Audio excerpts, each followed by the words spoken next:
রাম রাম। তো ফাইনালি আমি এখন আছি মোটামুটি 9,000 ফিট উপরে। আবার ফাইনালি আমরা যাচ্ছি 20,000 ফিট উপরে।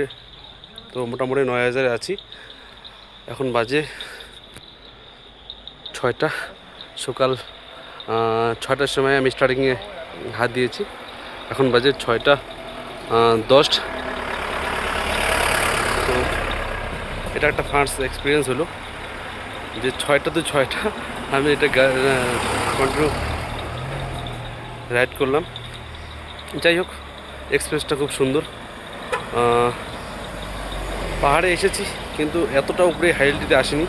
তো এবার প্রথম এত বড় হাইলটিতে আমি ড্রাইভ করে নিয়ে আসলাম।